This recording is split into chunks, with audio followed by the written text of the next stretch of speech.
Mamma शाळेचा शेवटचा दिवस आहे. आम्हाला तिकडे जायचं होतं.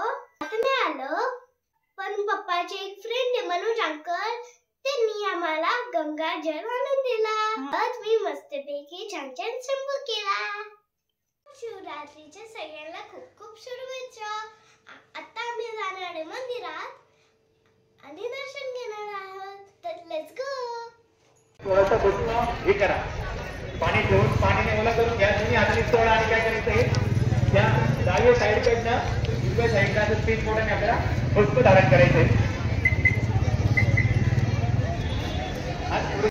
पाणी घ्या सर्वांनी हातामध्ये, एक पडीवर पाणी घ्या, नंतर हात लावायचे. पहिले पाणी घ्या. आता पृथ्वी मंत्रक्षम मेरु पृष्ठम ऋषी कुर्मे देवता सुतलम छंदम आसने विनियोगः. चला आता पाणी टाकण्यामध्ये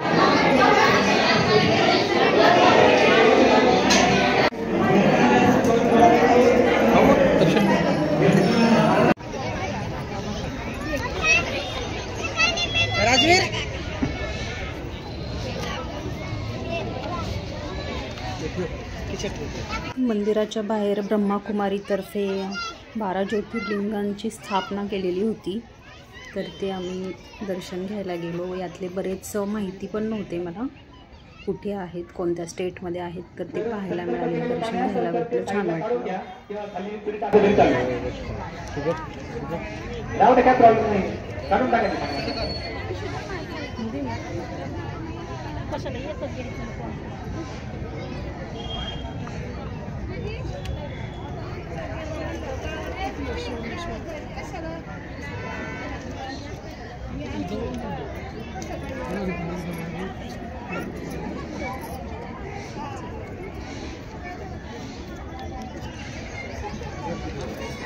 त्यांना पिंड पाहिजे असेल त्यांनी लगेच घ्या. पटकन मिळाली की त्यांना पिंड सुरू करायची का आमचे विकिदादा.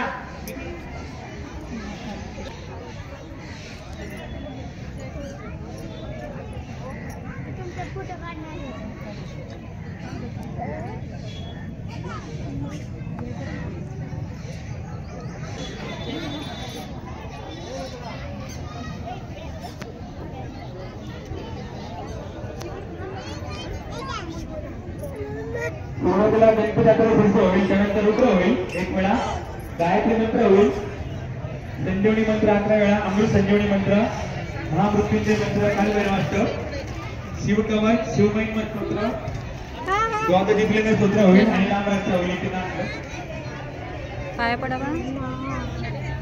भगवान जे शिव आहेत त्यांना आवड बेल येतो, केवडा येतो, कुंद, पांढरी कणेर, कोरांटी हे फुलं भगवान शिवांना खूप आवडतात.